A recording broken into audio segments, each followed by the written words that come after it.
That was a great practice today. Physicality, energy level. I mean, we had a scuffle today, which is awesome, right? To have, and it wasn't fake. It was like real. Like we were playing hard, and it was just that was a really good day today. The kicking situation, I saw you guys, were kind of putting guys into more pressure situations. What do you think about where you're at? Yeah, obviously we tried to create a little pressure in practice, and it was good. We told the guys we're gonna have a little kicking competition, and go from there. And it was good work. Sorry, is that going to determine who's going to be the starter? Or? I mean, there's obviously it's going to have an effect when you kick under pressure scenarios. Like that's what we're trying to simulate. So it was good work by those guys today. It was good by our team to see. I mean, we had a guy make 2 out of 3 kicks, which in a pressure scenario when you're kicking 47-yard kicks, that's pretty good. So pressure on the line, the whole team watching, the whole team trying to get buy-in, and it was good work. Do you know when you will make the decision about who will be the kicker? Yeah, but I probably won't release it. When you see a fight like that, obviously you said you were excited. Where's that line where you try to find that balance between encouraging that physicality and making sure it doesn't get to it? Yeah, like I told him today, it's we're winning games when I'm having to grab people off the sideline and say, calm down, like tone it back. You can't do that again. Like they're watching you, right? When you get into these modes where the other team is finishing through the whistle, and we land on Javen, okay, he gets dinged up because their guy is finishing. Borderline finishing, but he's giving effort, right? When we're getting helmets ripped off late, right? All that matters. Like you have to be the team that you say whoa to, not the team that you say go. And I felt like last week, the last game, we were the team who we had to say go, go, go. And today in practice, it was like whoa, whoa, whoa. And that's the challenge this week is I want to be the dude that says, hey, calm down a little bit. Like you're good. Not the guy that says, we need more passion, more energy. Like, I want the dogs who bite, not the dogs who bark. And, I think today at practice, it was more of a fall camp mentality and intensity. And that's how we got to play if we want to, have a good finish to the season. Do you typically need to add a little bit of that juice coming out of the bye? I don't know. I just think the guys felt it. I mean, they're just in a good spot. Their bodies are healthy.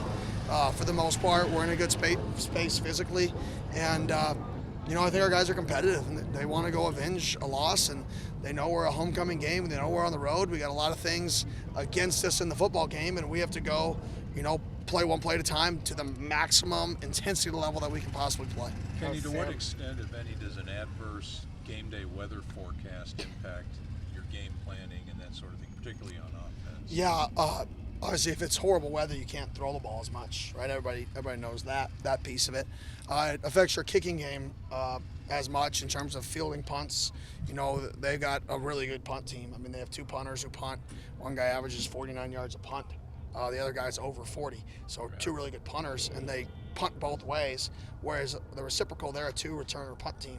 So fielding punts will become more difficult, obviously, if it's raining, especially when they're a rugby-style team that can go both ways, so you have to be aware of that. And then on the flip side, right, they're going to be in position to field punts because they usually have 2 returners and a little more aggressive return style. So I think that's really where it has a bigger effect is the special teams. And obviously everybody knows, if it rains and it's super windy, it's going to affect the passing game and priority on owning the ball. So we worked some wet ball stuff today. How's Sam look? He looked good. He had a really good day. I mean, he's gonna be the guy. I mean, he's done everything we've asked to do this week. He's looked really good. He had a really good day today. You haven't had good luck on the road in the first half. Did you do anything different or change anything up to kind of combat the road woes that you've had early? It's more just one play at a time. Like one play at a time, one play at a time. Really harping one play at a time, one play at a time, one play at a time, and not get caught up in everything else for us. So.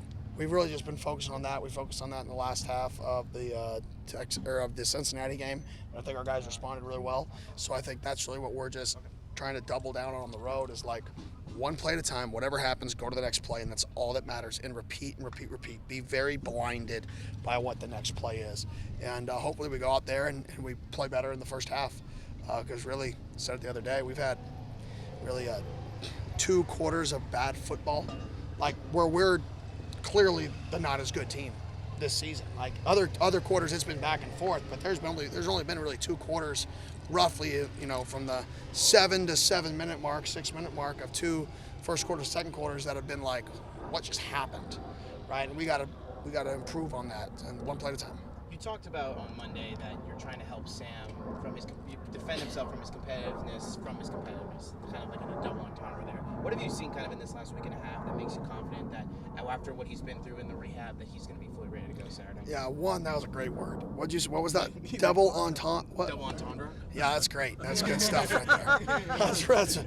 That's well educated right there. But I just saw him be able to make throws, run around. I mean, he's pretty much full speed. There's a reason that I and our staff was super precautionary with him. I wanted to make sure when he was back, like, people couldn't say, oh, he's still recovering from something and we're going to be able to expose. Like, no, like, I wanted him to feel really, really comfortable when he took the field. And like I said, his butt would have wanted to be on the field 2 weeks ago because he's competitive. He didn't care. So take a breath. Let's get you healthy. Let's get you as healthy as we can get you, and then let's go play a game at 100% or as close to 100%, as you can be this time of year. You guys good? Coaches, Awesome. Thank you. Appreciate it.